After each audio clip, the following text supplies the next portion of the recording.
मंगलाड़ं च सवेसिं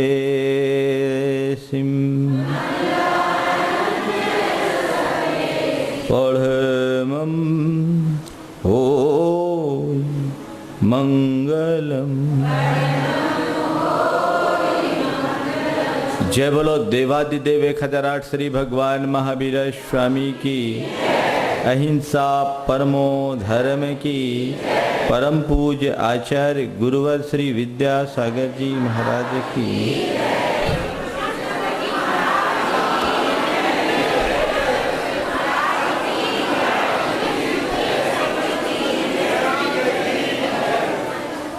किसी दार्शनिक संत से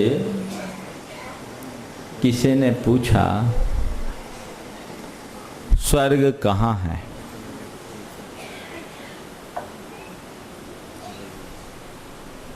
और पूछा नरक कहाँ है? उन्होंने कहा जिस घर के सदस्य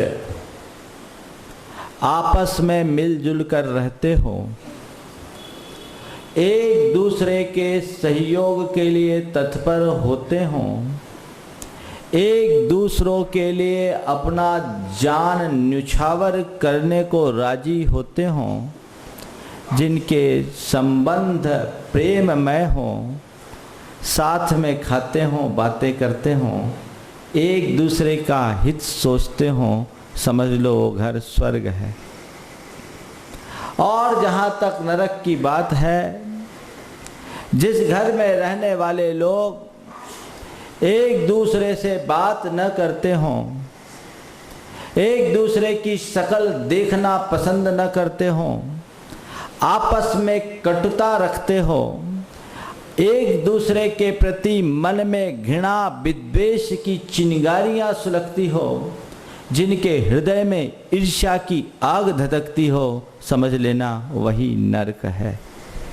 बंधुओं, हमने सुना है कि किसी लोक में स्वर्ग है और किसी लोक में नरक है, पर देखा नहीं है। पर सच्चे अर्थों में यदि व्यक्ति इन शब्दों पर विचार करे तो स्वर्ग और नरक दोनों सामने हैं। जीवन का आनंद ही स्वर्ग है और जीवन का कष्ट ही नरक है।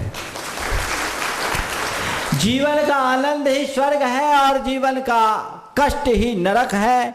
जिस व्यक्ति के जीवन में जीवन मूल्यों की प्रतिष्ठा होती है, उसका जीवन स्वर्ग समान दिव्य बनता है, और जिनके जीवन में जीवन मूल्यों की उपेक्षा होती है, उनका जीवन नरक से भी बदतर बन जाता है। आज जरूरत है अपने जीवन के रूपांतरण की। हर व्यक्ति अपने घर परिवार में खुशी चाहता है, शांति चाहता है, सुख चाहता है। हम भारत की सांस्कृतिक आदर्शों को सामने रख करके चले। भारत वह देश है जिस देश से वसुधैव कुटुंबकम का संदेश दिया। भारत ने सारे विश्व को एक परिवार के रूप में देखने की प्रेरणा युग को दी, लेकिन वसुधैव कुटुंबकम का रूप बदला। अब वैश्वीकरण की प्रवृत्ति बढ़ी। ग्लोबलाइजेशन के इस युग में सारा विश्व परिवार तो नहीं बन सका, सारा विश्व एक बाजार बन गया। जिस विश्व को एक परिवार को की तरह देखने की प्रेरणा हमारी संस्कृति में दी गई, आज दुनिया के लोगों ने उसे एक बाजार बना दिया। विश्व को बाजार बनाना तो बहुत दूर की बात, सच्चे अर्थों में देखा जाए तो परिवार भी एक प्रकार का बाजार बन गया। कारण हमारी दृष्टि बदल गई, हमारी चिंतन धारा बदल गई। पहले व्यक्ति और व्यक्ति के जुड़ाव का आधार प्रेम और आत्मीयता होती थी, आज उसका स्थान आवश्यकता और उपयोगिता ने ले लिया। अब लोग एक दूसरे के साथ अपने जो संबंध बनाते हैं वो प्रेम के आधार पर नहीं, आत्मीयता के आधार पर नहीं, जरूरतों के आधार पर बनाते हैं। नतीजा व्यक्ति को वस्तु की तरह ट्रीट किया जाने लगा। जैसे बाजार से जरूरत के अनुरूप वस्तुएं लाई जाती है मोल भाव करके, वैसे ही आदमी अपने लाभ हानि का आकलन करते हुए रिश्तों को निभाता है। ऐसे रिश्तों में जीवन में सुख शांति कैसे होगा? आज के संदर्भ में ये पंक्तियां बड़ी सार्थक है। काली कुरूप निरर्थक पड़ी सी दिया सलाई की एक सीख जलते दीप के प्रकाश में मैंने देखा। काली कुरूप निरर्थक पड़ी सी दिया सलाई की एक सीख जलते दीप के प्रकाश में मैंने देखा। सुंदर सज्जित कक्ष के द्वार पर पड़ी है। काली कुरूप निरर्थक पड़ी सी दिया सलाई की एक सीख जलते दीप के प्रकाश में मैंने देखा। सुंदर सज्जित कक्ष के द्वार पर पड़ी है। मैंने सोचा किसी ने दिया जलाकर इसे फेंका होगा कि यहाँ आ गिरी। मैंने सोचा कि किसी ने दिया जलाकर इसे फेंका होगा कि यहाँ आ गिरी। मैंने उसे उठाया पर एक मध्यम पर बेदती सी कराह मेरे कानों में पड़ी। मैंने उसे उठाया कि एक मध्यम पर बेदती सी कराह मेरे कानों में पड़ी। मैंने पूछा क्यों, क्या बात है, क्यों क्या बात है? उसने कहा इस भुवन में केवल सौंदर्य और उपयोगिता के लिए ही स्थान है। इस भुवन में केवल सौंदर्य और उपयोगिता के लिए ही स्थान है। कभी मुझ में भी ये गुण थे तो मेरे लिए भी यहाँ स्थान था। कभी मुझ में भी ये गुण थे तो मेरे लिए भी यहाँ स्थान था। अब मेरा सौंदर्य और मेरी शक्ति मुझे घिस रगड़ कर अपहरण की जा चुकी है। अब मेरा सौंदर्य और मेरी शक्ति मुझे घिस रगड़ कर अपहरण की जा चुकी है। इसीलिए हर एक की उंगलियां मुझे दूर से दूर फेंक देने को मचमचाती है। जब मनुष्य हर संबंध को केवल उपयोगिता और आवश्यकता के स्तर पर देखना शुरू कर देता है तो व्यक्ति के जीवन की स्थिति एक माचिस की सलाई से बढ़कर के नहीं रह पाती। आज के मनुष्य को थम करके विचार करने की जरूरत है कि हम कहाँ जा रहे हैं, कहाँ है हमारा सांस्कृतिक आदर्श। जिस संस्कृति में सारे विश्व को एक परिवार की तरह देखने की बात की गई, वसुधैव कुटुंबकम की बात कही गई, कुटुंब तो नष्ट हो ही गए, परिवार भी बिखरने लगा। और यदि किसी परिस्थिति वश परिवार में लोग रह रहे हैं तो रह नहीं रहे हैं, एक दूसरे को ढो भर रहे हैं। आखिर कारण क्या है? हम थोड़ा समझे परिवार कैसा होता है। परिवार के विषय में जानना है तो रामायण के आदर्श को देखो। एक पुत्र अपने पिता के लिए क्या त्याग सकता है, यह पाठ हमें रामायण से मिलता है। एक भाई अपने भाई के प्रति कितना उत्सर्ग कर सकता है, यह पाठ हमें रामायण से मिलता है। और एक पत्नी अपने पति के लिए क्या कुछ समर्पित कर सकती है, यह सीख हमें रामायण से मिलती है। रामायण सब ने पढ़ा और सुना। थोड़ी देर के लिए हम सोचे कि श्री राम को राजगद्दी की जगह वनवास दिया गया। रामचंद्र जी ने कोई प्रतिकार किया, कोई प्रतिक्रिया की? चाहते तो रामचंद्र जी को पूर्ण अधिकार था राज्य का, प्रथम पुत्र होने के कारण जनता का समर्थन था और वो खुद भी शक्तिशाली थे, बलपूर्वक भी राज हथिया सकते थे, लेकिन ऐसा उन्होंने नहीं किया। काश ऐसा वो करते तो राम अयोध्या के राजा भले बन जाते, जन जन के नायक नहीं बन पाते, उन्हें अयोध्या की गद्दी में स्थान भले मिल जाता पर जनता के दिलों में स्थान नहीं बन पाता। उनने त्याग किया, उत्सर्ग किया, और वह भी मजबूरी में नहीं, प्रसन्नता पूर्वक, शिकायत से नहीं, अहोभाव से।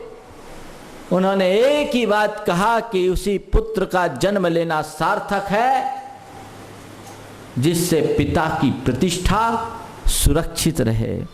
वो पूत नहीं कपूत है जिसके पीछे पिता की प्रतिष्ठा पर आंच आए।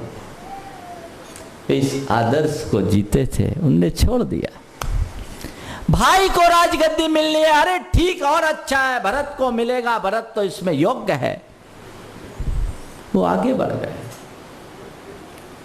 वनवास रामचंद्र जी को दिया गया, लक्ष्मण जी को तो नहीं दिया गया।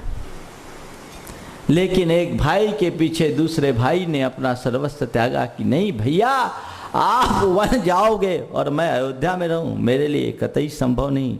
जहां आप वहीं मैं, जहां आप वहीं मैं, जैसे आप वैसे ही मैं, जो आपकी स्थिति हो मेरी स्थिति।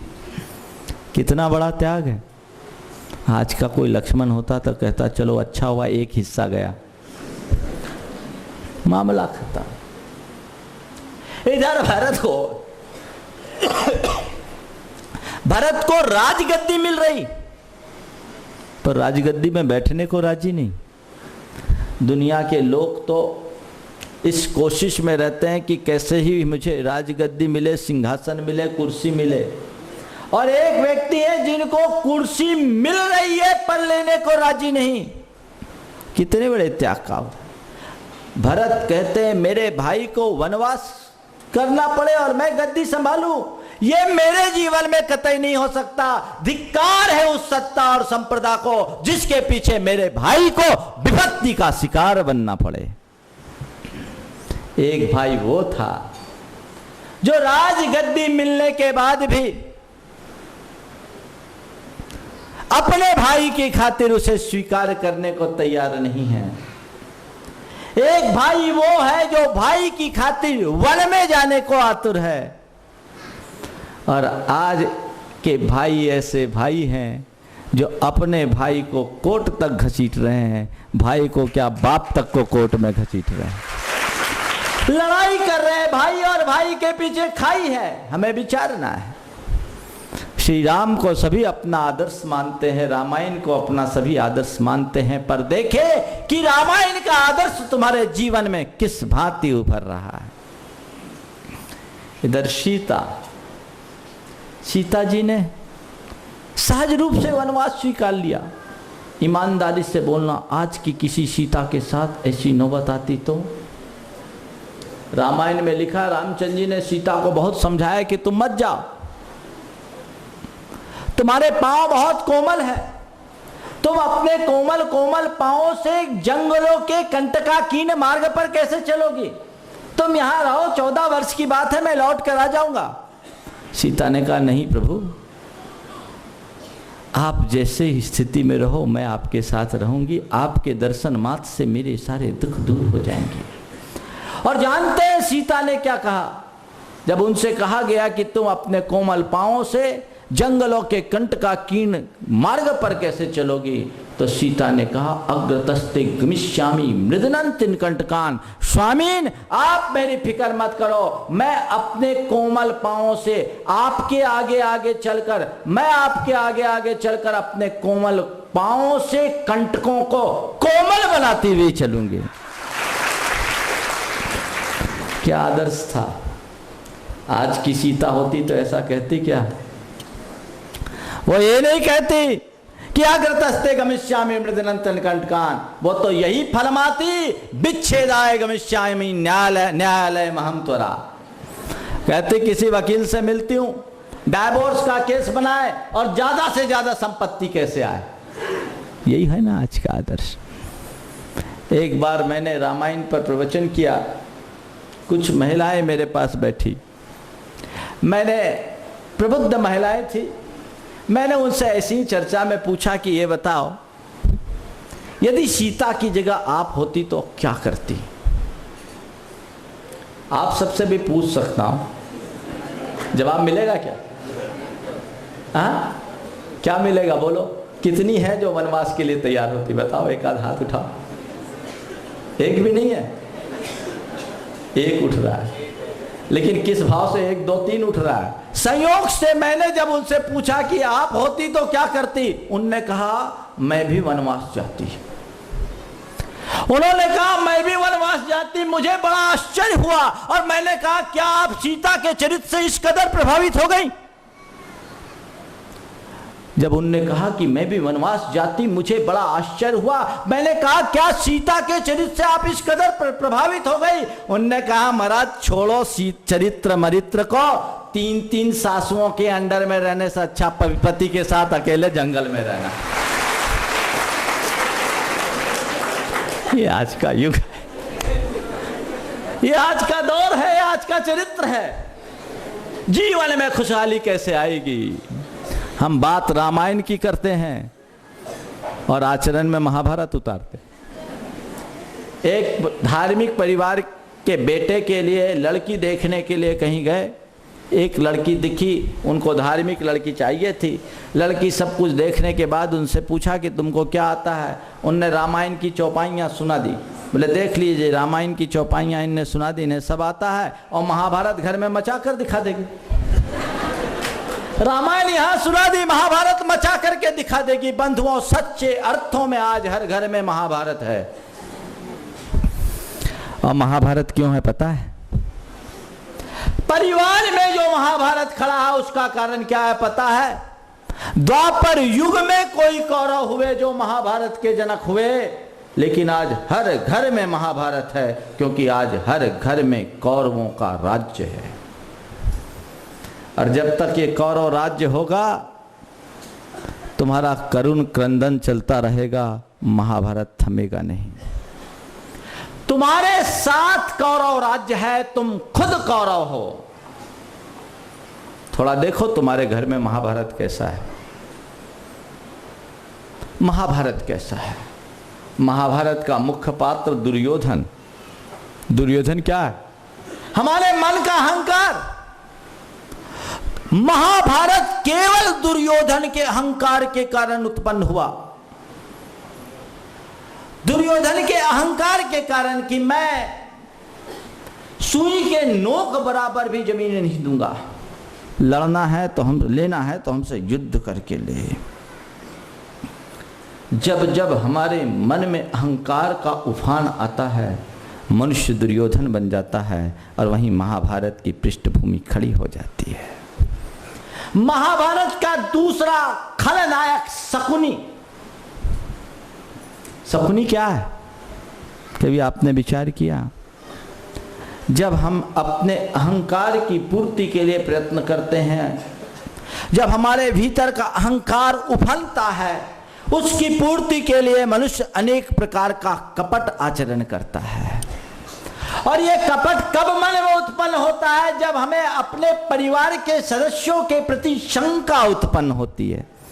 पता नहीं ये कुछ होगा कि नहीं होगा, चाल चलो, दांव फेंको, और रोज दांव पेच का काम होता है। तो शकुनी को प्रश्रय मिल रहा है कि नहीं, तुम अपने भीतर झांक करके देखना। और तीसरे हैं धृतराष्ट्र, जिनको कुछ सूझता नहीं। धृतराष्ट्र है क्या? अपने बेटे की योग्यता को पहचाने बिना, उसमें जो क्षमता है उसको जाने बिना, उसको कुछ का कुछ बनाने की चाह रखना ही दुर्योधन धृतराष्ट्रत्व है, जो हमारे भीतर की कुंठित महत्वाकांक्षा का द्योतक है। ये धृतराष्ट्रपना आज हर माँ बाप के साथ लगा हुआ, हर पिता के साथ लगा हुआ है। बेटे की योग्यता कुछ होती है और वो उससे चाहता कुछ है। बेटा चाहता है बिजनेसमैन बनना, बाप चाहता है उसको डॉक्टर बनाना। बेटा चाहता है इंजीनियर बनना और बाप बनाना चाहता है उसको डॉक्टर। नतीजा क्या होता है? पिता की इच्छा के अनुरूप बेटा आगे बढ़ जरूर जाता है, लेकिन हमेशा जिंदगी भर उसके मन में दुर्भाव उत्पन्न होते हैं। ये महत्वाकांक्षा, धृतराष्ट्रपना। और फिर है गांधारी, जो अपनी आंख में पट्टी लगाई हुई है, कुछ देखने ही नहीं देती सच्चाई को। वो है तुम्हारे मन की आसक्ति, जिसके कारण अच्छे बुरे का विचार नहीं होता, तुम अपने परिवार में समव्यवहार नहीं कर पाते। जिससे तुम्हारी आसक्ति होती, जिससे तुम्हारा लगाव होता, उसके प्रति तुम बिल्कुल फिदा हो जाते हो, और जिससे तुम्हारी आसक्ति नहीं होती उसकी तरफ देखने की कोशिश नहीं करते। ध्यान रखना, आसक्तिपूर्ण स्थिति में मनुष्य कभी सही निर्णय नहीं ले सकता। जिसको सही दिखेगा नहीं, वो सही निर्णय कैसे लेगा? और जहां ऐसा होगा वहां दुशासन के दुराचार का प्रभाव तो बढ़ेगा ही बढ़ेगा। फिर दुशासन आता है, हमारे मन का दुराचार, जिसने भरी सभा में द्रौपदी का चीरहरण किया, क्योंकि उसकी दृष्टि में द्रौपदी उसकी भाभी ना होकर एक वस्तु बन गई और उसने चीर हरण करने लगा। जब मनुष्य के हृदय में दुराचार का भाव बढ़ जाता है तो उसके सामने व्यक्ति व्यक्ति न होकर के वस्तु बन जाता है। वो व्यक्ति को व्यक्ति की तरह न चीजों की तरह यूज करना शुरू कर देता है। और आज रात दिन यही हो रहा है और इसी के कारण महाभारत खड़ा हो रहा है।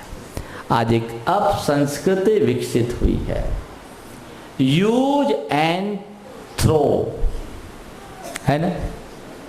Use and throw. चीजों के साथ ऐसा करो तो कोई बात नहीं, अगर आदमियों के साथ ऐसा करो तो बहुत बड़ी बात है। मुश्किल तो यही है कि लोग आज चीजों की तरह आदमियों को भी यूज करने के बाद थ्रो कर रहे हैं, चाहे अपने माँ बाप हो, चाहे भाई हो, चाहे परिवार का और कोई रिश्ता। जब तक ऐसी मनस्थिति होगी, जीवन कैसे सुखी होगा?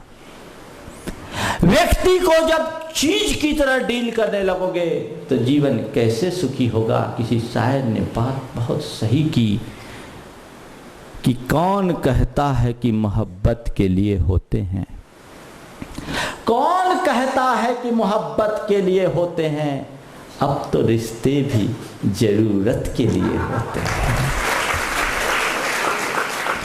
महाभारत का छठा पात्र कर्ण है, बड़ा महत्वपूर्ण है। कर्ण का जो दुर्योधन के प्रति प्रेम था वो खालिश प्रेम नहीं था, वो उसकी मजबूरी थी। मजबूरी थी, कर्ण सच जान करके भी मजबूरी में उनके साथ लड़ रहा था। और यही मजबूरी आपको कई बार कर्ण बना देती है। जागरूक हो, जीवन में हम कैसे खुशियां प्रकट करें और तुम्हारे परिवार में खुशहाली कैसे आए। आज मुझे उसी बिंदु की बात करना है। बस एक ही बात है, रामायण पसंद करना चाहते हो तो महाभारत का काम बंद कर दो, रामायण अपने आप रच जाएगा। रामायण अपने आप रच जाएगा। रामायण और महाभारत भारत के दो बड़े आदर्श हैं, दो बड़े इतिहास की घटनाएं हैं। रामायण जो परिवार के प्रति समर्पण का पाठ पढ़ाता है, और महाभारत जो हमारे परिवार के विद्वेष और वैमनस्य को उजागर करता है। दोनों स्थितियां सामने हैं। आज लोग बातें रामायण की करते हैं, काम महाभारत का करते हैं, इसलिए जीवन में कभी सुख शांति नहीं मिलती। सुख शांति चाहिए तो क्या करें? परिवार के प्रति हम कुछ विशेष बातों का ध्यान रखें। परिवार में अनेक सदस्य हैं, माता पिता हैं, पति पत्नी हैं, भाई बहन हैं, पुत्र हैं, पुत्रियां हैं और देवरानी जेठानी। और क्या महाराज, आज के परिवार में ये सब नहीं है। पहले परिवार होता था, अब परिवार खत्म। परिवार में माँ बाप मियाँ बीवी बच्चे होते थे, अब तो माँ बाप के लिए भी जगह ख़त्म होते जा रही है, केवल मियाँ बीवी और बच्चे तक सीमित रह गए। हो सकता है आने वाले दिनों में बच्चे भी होना बंद हो जाए। समय बदल रहा है, सोच बदल रही है। आप जिनके बीच रह रहे हो उनके साथ यदि आपका वर्तन अनुकूल है, आपका व्यवहार अच्छा है, तो आपका परिवार अच्छा होगा। और एक परिवार के लिए जो मूलभूत भावनाएं उनको आत्मसात करके चलोगे तो आपका परिवार खुशहाल होगा। और यदि मूलभूत भावनाओं की उपेक्षा कर बैठोगे तो जीवन में कभी भी खुशहाली हाथ नहीं लग सकेगी। क्या होना चाहिए एक अच्छे परिवार के लिए? कुछ बिंदु आपको मैं देना चाहूंगा। एक अच्छा परिवार तभी कहला सकेगा जब परिवार के सदस्यों के मध्य एक दूसरे के प्रति प्रेम हो, विश्वास हो। प्रेम हो, विश्वास हो। प्रेम आपका परिवार के सदस्यों के प्रति है क्या? विचार करना। प्रेम परिवार की खुशहाली की मूल भित्ति, जो उसका अंतरंग तत्व। बिना प्रेम और आत्मीयता के कोई संबंध नहीं बनते। बंधुओं, एक बात ध्यान रखना, परिवार और व्यापार दो अलग अलग चीजें हैं। परिवार भावना से चलता है और व्यापार बुद्धि से। परिवार भावना से चलता है और व्यापार बुद्धि से। विसंगति ये है कि लोग आज व्यापार की तरह परिवार में भी बुद्धि लगाने लगे हैं, और जहाँ भावना का स्थान बुद्धि ले लेती है, प्रेम तार तार हो जाता है। क्योंकि प्रेम सदैव अच्छे की बात करता है, बुरे की बात करता है, और बुद्धि सदैव नफ़ा और नुकसान की बात करती है। जहाँ नफ़ा और नुकसान की बात होती है उसमें अच्छा बुरा गौण हो जाता है। चाहे अच्छा हो या बुरा, हमको फायदा होना चाहिए। केवल अपने फायदे की बात सोचना नफ़ा है और अपने नुकसान की बात सोचना नुकसान है। लेकिन अपने साथ सबके फायदे की बात सोचना अच्छाई है और सबके नुकसान की बात देखना बुराई है। व्यक्तिगत फायदे और नुकसान को न देखकर सामूहिक लाभ और नुकसान को देखना चाहिए। ये आदर्श हमारे परिवार का है और इसी के आधार पर प्रेम पनपता है। सच्चे अर्थों में तुम देखो, तुम्हारे मन में अपने परिवार के प्रति कितना प्रेम है। क्या तुम्हें अपने माँ बाप से प्रेम है? पहला प्रश्न, क्या तुम्हें अपने माँ बाप से प्रेम है? यदि तुम पति हो तो तुम्हें अपनी पत्नी से प्रेम है? यदि आप पत्नी हो तो क्या आपको अपने पति से प्रेम है? यदि आप एक पुत्र हो तो क्या तुम्हें अपने पिता से प्रेम है? यदि तुम भाई हो तो क्या तुम्हें भाई से प्रेम है? यदि तुम देवरानी है तो क्या तुम्हें जेठानी से प्रेम है? और यदि तुम बहू हो तो क्या तुम्हें ननद से प्रेम है? और ननद हो तो क्या तुम्हें अपनी भाभी से प्रेम है? विचारो, प्रेम क्या है? आज के प्रेम को देखा जाए तो मुझे लगता है सारा प्रेम जरूरतों पर टिका हुआ है। आपको कौन अच्छा लगता है? ईमानदारी से बताना, कौन अच्छा लगता है? जो आपके सारे काम कर देता है, जो आपकी जरूरतों का ख्याल रखता है, वो आपको अच्छा लगता है। यदि पिताजी आपकी पॉकेट मनी का ध्यान रखते हैं, आपके पिता बहुत अच्छे हैं।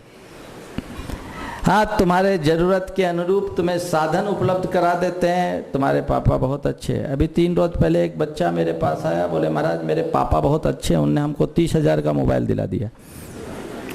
हमने कहा ठीक, तेरे पापा 30,000 का मोबाइल दिला दिए इसलिए अच्छे, अगर मोबाइल नहीं दिला पाते तो बुरे हो जाते। तुम्हारा प्रेम तुम्हारी ज़रूरतों पर टिका होता है।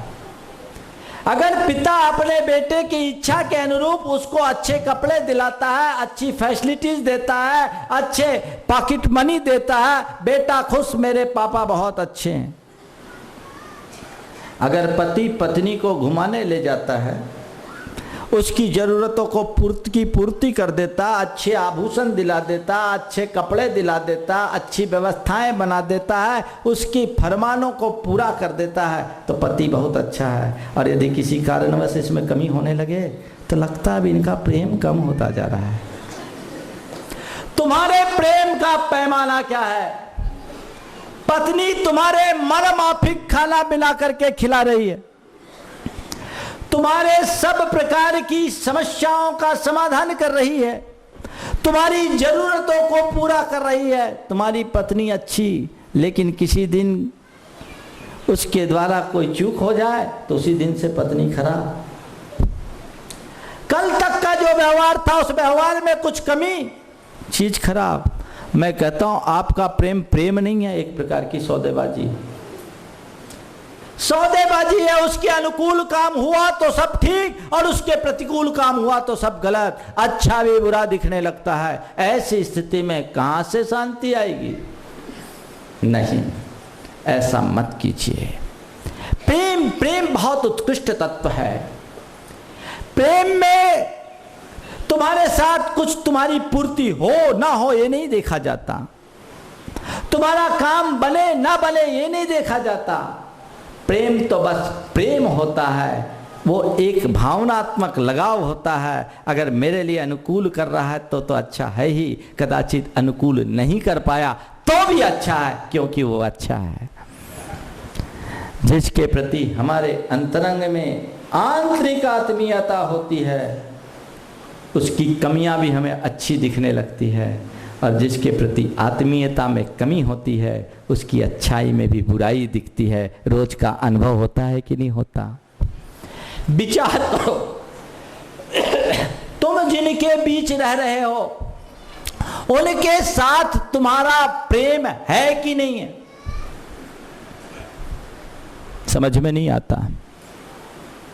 एक माँ अपने बेटे से प्रेम करती है, और प्रेम में गड़बड़ी कहाँ से होती सो देखो।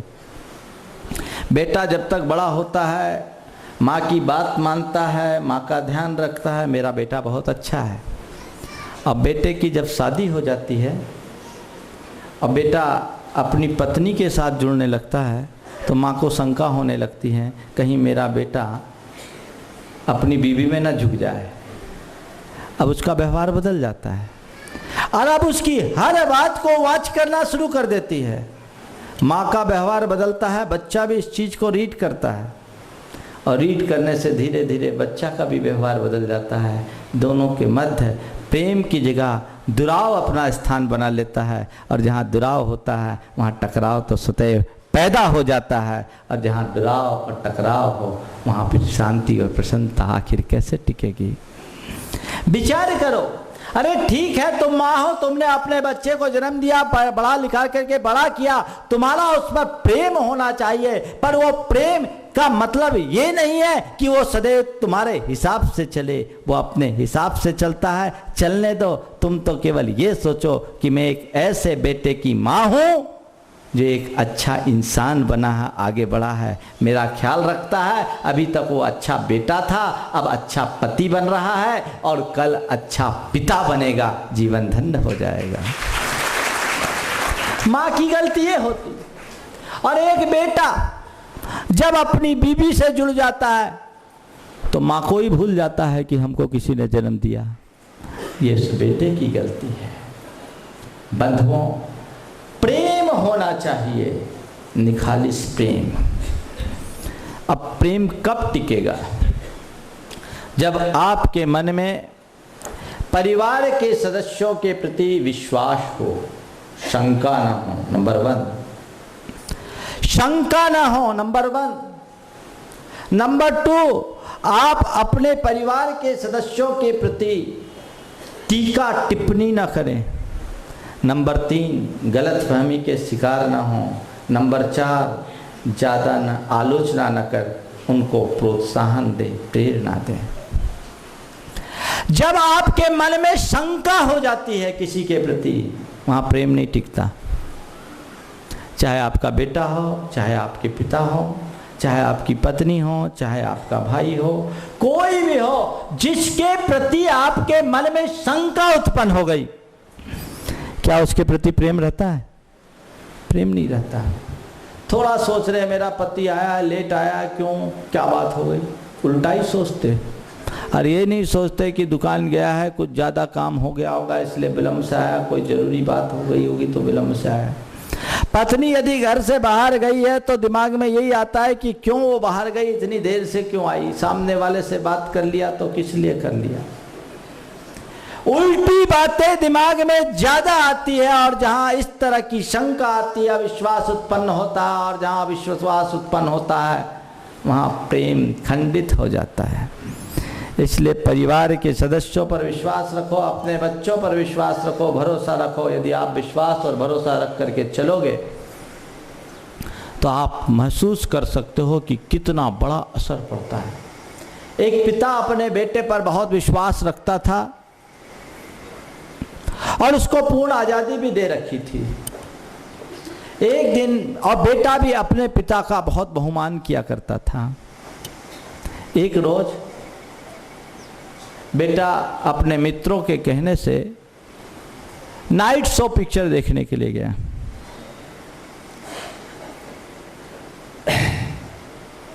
नाइट शो पिक्चर देखने के लिए गया।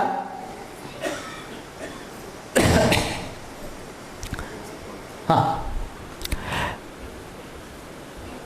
नाइट शो पिक्चर देखने के लिए गया और पिता ने उसको अनुमति दे दी।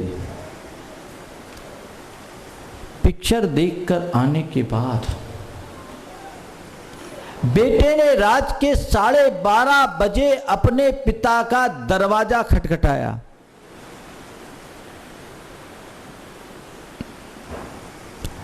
पिता ने कहा, क्या बात है, अभी रात को दरवाजा क्यों खटखटा रहे हो? बोला, पापा मुझे आपसे बात करनी है और जरूरी बात करनी है। बेटे सुबह कर लेंगे, रात हो गई। नहीं पापा, मुझे बहुत जरूरी बात करनी है, प्लीज अभी आप 2 मिनट के लिए दरवाजा खोल दीजिए। पिता ने दरवाजा खोला। बेटा पिता के चरणों में गिर पड़ा, उसके आंख में आंसू थे। बेटा पिता के चरणों में गिर पड़ा, उसके आंख में आंसू थे। पिता ने बेटे को उठाया, अपने गले से लगाया, बोला, बेटा क्या बात हो गई? बेटे ने कहा, पापा मुझसे आज बहुत बड़ी गलती हो गई, आज मुझसे बहुत बड़ी गलती हो गई। क्या हुआ? बोला, आपकी अनुमति लेकर के मैं नाइट शो पिक्चर देखने के लिए गया और मेरे मित्रों ने मुझे बहुत प्रेशराइज किया, तो मैंने एक घूंट शराब पी ली। पापा मैंने शराब तो पी ली, लेकिन उसके बाद मेरा मन मुझे बहुत कचोटने लगा कि आज मैंने अपने पिता के विश्वास को खंडित कर दिया। पिता ने कहा, कोई बात नहीं, ये बात सुबह तक भी तो हो सकती थी। बोले पापा मैं आपके विश्वास को खंडित करके एक पल जीना नहीं चाहता। मुझे लगा कि मैंने गलती की तो उसका प्रायश्चित आज ही कर लेना चाहिए। पिता ने बेटे को फिर से गले से लगा लिया और कहा, बेटा मुझे मालूम था कि तुम कभी गलत नहीं करोगे, और यदि गलत करोगे तो मुझे बताए बिना नहीं रहोगे। बेटे आज गलती हुई, एक बार गलती करके कोई सुधर जाए तो उसकी गलती गलती नहीं कहलाती। गलती तो केवल उसकी होती है जो गलतियों पर गलती करता है। विश्वास करना शुरू कीजिए, हर सदस्य के प्रति विश्वास हो। शंका से आप बचे। पहली बात, विश्वास करें, शंका करें। दूसरी बात, आलोचनाओं से बाजाएं। आज परिवार में लोग एक दूसरे के साथ आलोचनाएं ज्यादा करते हैं। प्रेम के खंडन का पहला कारण अविश्वास है और दूसरा कारण आलोचना। आप किसी की भी बात कर लो, कभी भी आप उसकी प्रशंसा नहीं करते, आलोचना ही करते हैं। बहू रोज अच्छा खाना बनाती, उसको एक दफे धन्यवाद नहीं दिया, और एक दिन सब्जी थोड़ी सी जल गई तो सास चिल्ला पड़ी। होता है कि नहीं होता? कोई व्यक्ति कितनी भी अच्छाई करे, आप उसकी अच्छाई की प्रशंसा तो एक तरफ, और थोड़ी सी चूक हो आप उसकी बुराई करना शुरू कर देंगे, तो बुराई में प्रेम कैसे पनपेगा? आप किसी की अच्छाई देखें तो अच्छाई की आप प्रशंसा करें, और बुराई देखे तो उसे यथासंभव अनदेखा करना शुरू करें, आलोचना न करें। आलोचना से कभी प्रेम नहीं पनपता। मैं एक ऐसे व्यक्ति को जानता हूं जिनका बेटा बहुत अच्छा था, बेटा बहुत अच्छा था और समाज में लोग उसको बहुत चाहते थे, बड़ी स्ट्रांग लाइकिंग थी, लेकिन उसका पिता सदैव उससे असंतुष्ट रहता है। एक दिन उसके पिता ने मुझसे कहा कि महाराज श्री, मैं तो सोचता था कि अब मेरा बेटा बड़ा हो गया, जिम्मेदारियां संभाल लेगा, तो मैं अब विशेष रूप से आप सबकी सेवा में लगूंगा, धर्म ध्यान करूंगा, लेकिन मेरा बेटा तो बिल्कुल नालायक लगता है, उसमें कोई काबिलियत ही नहीं दिखती, वो कुछ कर ही नहीं सकता, वो कुछ कर ही नहीं सकता, मुझे नहीं दिखता कि वो कुछ कर पाएगा। मैंने उसकी बात सुनी, बेटे को मैं जानता था, मुझे लगा कि जरूर बाप में कोई ना कोई चूक है। बाद में मैंने बेटे को बुलाया और बेटे से पूछा, क्या बात है, तुम्हारे पापा तुमसे खुश क्यों नहीं रहते, तुम पापा से खुश हो? उसने कहा, महाराज न मैं पापा से खुश हूं, न पापा मुझसे खुश है। साफ साफ बात बोल दी, न तो मैं पापा से खुश हूं, न पापा मुझसे खुश है। मैंने पूछा, क्यों, क्या बात हो गई? बोले, महाराज मेरे पापा में, मेरे पापा को मुझ में कोई गुण दिखते ही नहीं। मैं कोई भी काम करूं, आज तक मेरे पापा से मुझे प्रशंसा के 2 शब्द भी नहीं मिले। मैं कुछ भी काम करता हूं, पापा पहले ही कहते, तू कर ही नहीं सकता, तू तो काम बिगाड़ देगा। अगर एक आध काम बिगड़ जाए तो उसके पीछे मुझे 10 बातें सुननी पड़ती है। तो महाराज पापा जब मेरे साथ ऐसा व्यवहार करते हैं तो मैं भी अब उनको जवाब दे दिया करता हूँ। मेरे मन में भी उनके प्रति आदर का उतना अभाव नहीं रहा और मैं भी जब चाहे कभी कभी उल्टा सीधा भी बोल देता हूँ। मैंने उस बेटे को समझाया और बाद में उसके पिता को बुलाया और कहा कि भैया, तुम यदि ध्यान नहीं दिए तो अपने बेटे को खो दोगे, तुम ध्यान नहीं दिए तो बेटे को खो दोगे। तुम्हारी बेटे की एबिलिटी बहुत अच्छी है, उसमें बहुत योग्यता है, केवल कमी तुम्हारे प्रोत्साहन की है, तुम्हारी प्रशंसा की है। तुम आज से अपने बेटे को जिम्मेदारी देना शुरू करो और ये सोच करके दो कि ज्यादा होगा 2-4 लाख रुपया मिटाएगा और क्या होगा। जिम्मेदारियां देना शुरू करो और यदि उसकी कोई गलती हो तो 10 गलती को अनदेखा करने का नियम लो। 1 से 10 गलती तक कुछ नहीं बोलेंगे, 11वीं गलती में बोलेंगे। और कोई भी अच्छा काम करे तुरंत उसकी प्रशंसा करो। देखो कितना प्रेम बनता है और तुम्हारे बेटे में कितना परिवर्तन आता है। मेरी बात को उनने फॉलो किया और अपने प्रतिष्ठान में बेटे को विशेष जिम्मेदारी दी, बेटे की प्रशंसा करना शुरू कर दिया। इस घटना को 6-7 बरस हो गए। आज उसका पिता अपनी बेटे की प्रशंसा करने में नहीं अघाता और बेटा अपने पिता के लिए जान निछावर करने के लिए तत्पर है। दोनों के रिश्तों में जो दरार थी वो खत्म हो गई, केवल प्रशंसा के बल पर, प्रोत्साहन के बल पर। हर मनुष्य प्रशंसा चाहता है, हर मनुष्य प्रशंसा चाहता है, उसको थोड़ी सी प्रशंसा मिल जाए, प्रेम अपने आप पनप जाए। एक युवक अपने परिवार का 20 साल से पालन कर रहा था, सारा भार खुद उठाता था। पिताजी की असमय में मृत्यु हो गई, व्यापार उसने संभाला, बहनों की शादी उसने की, भाइयों को उसने स्टैंड किया और खुद स्टैंड हुआ, घर बनाया, मकान बनाया। परिवार के एक एक सुख दुख की वो सदैव चिंता करता था और सारी व्यवस्थाएं रखता था। एक रोज उसके पिता के मित्र ने उससे कहा कि बेटा तुम बहुत अच्छे हो, बेटे तुम बहुत अच्छे हो, तुम्हारे भीतर मुझे अपने दोस्त की छवि नजर आती है। सच में तुम जितना बड़ा काम किए, अच्छा बेटा भी ऐसा नहीं कर सकता। इतना वो सुना, उसके आंखों से आंसुओं की धार बहने लगी। इतना वो सुना कि उसके आंखों से आंसुओं की धार बहने लगी। सामने वाला आश्चर्यचकित रह गया कि मैंने तो तुम्हारी प्रशंसा की, तुम रो क्यों रहे हो? उसने कहा चाचा जी मैं क्या बताऊं, 20 साल से मैं केवल यही शब्द सुनने को चाह रहा था कि कम से कम कोई तो मेरे कार्यों का मूल्यांकन करे। आज घर के लिए जान लगा रहा हूं पर घर में एक भी मेंबर कभी मेरे कार्यों की सराहना नहीं करता। विचार करो, यदि थोड़ी सी प्रशंसा मिल जाए तो क्या बुराई है? तुम्हारा बेटा यदि कोई अच्छा कार्य करता है, आप उसकी प्रशंसा करो। तुम्हारा भाई अगर छोटा है, अच्छा कार्य करता है, आप उसकी प्रशंसा करो। तुम्हारी पत्नी अगर अच्छा कार्य करती है तो आप उसकी प्रशंसा करो। तुम्हारी बहू अगर अच्छा कार्य करती है तो आप उसकी प्रशंसा करो। आज तुमने खाना बहुत अच्छा बनाया, बहुत दिन बाद ऐसा टेस्टी खाना मिला, कहने में क्या बुराई। बेटा तुमने बहुत अच्छा काम किया, कहने में क्या बुराई है। अगर 4 शब्द प्रशंसा के आप किसी के प्रति प्रकट कर देते हैं तो जिंदगी भर के लिए उसे आप अपना दास बना सकते हैं। ध्यान रखना, मनुष्य की बात तो जाने दो, एक कुत्ता भी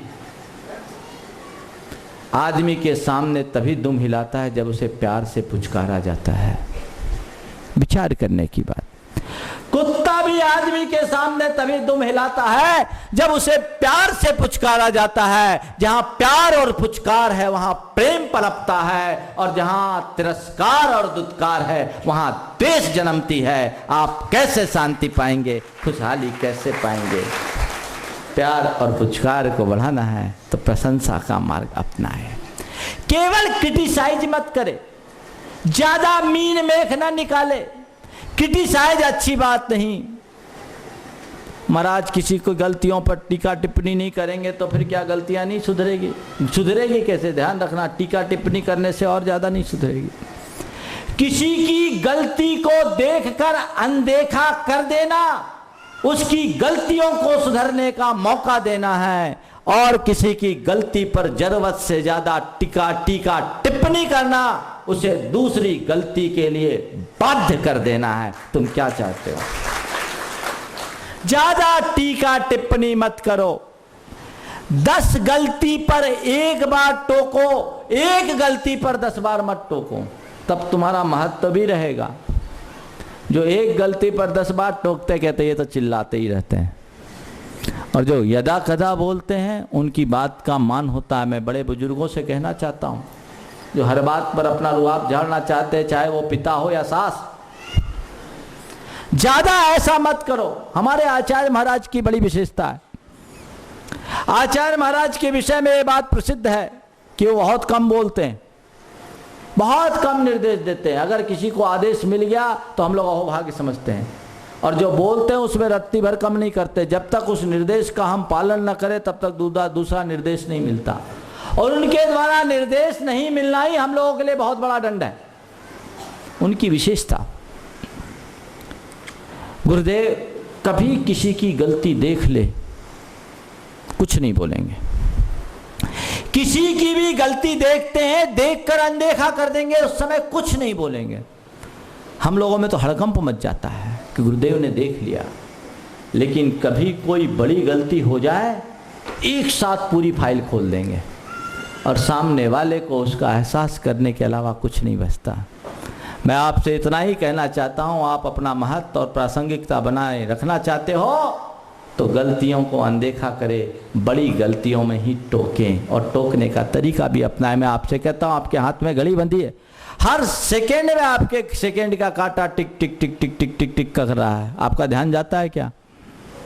और कहीं पेंडुलम वाली घड़ी हो और 1 घंटा पूरा हो, टंकार हो, तो पूरी सभा का ध्यान उस पर चला जाए तो क्या होता है? संत कहते हैं टिक टिकाना बंद करो, जरूरत पड़े तो सीधे टंकार करो, मामला अपने आप सुलझ जाएगा। टिक टिकाओगे तो तुम्हारा कोई मूल्य नहीं। फिर दूसरी बात, यदि किसी के टिप्पणी भी करनी है तो सलीके से करो, क्रिटिसाइज मत करो, क्रिटिगाइड करो। मतलब क्रिटिसाइज और क्रिटिगाइड में अंतर जानते हो? क्रिटिसाइज यानी सीधे आलोचना करना, और क्रिटिगाइड करने का अपना एक तरीका है। आप भोजन करते हो ना, भोजन शुरुआत किससे करते हो? मीठा से कि चटनी से? हाँ, किससे करते हो? चटनी से तो नहीं करते हैं। ध्यान रखना, मीठे से भोजन की शुरुआत करके बीच में चटनी खाना क्रिटिगाइड है, और सीधे चटनी से मुंह को खट्टा कर लेना क्रिटिसाइज है।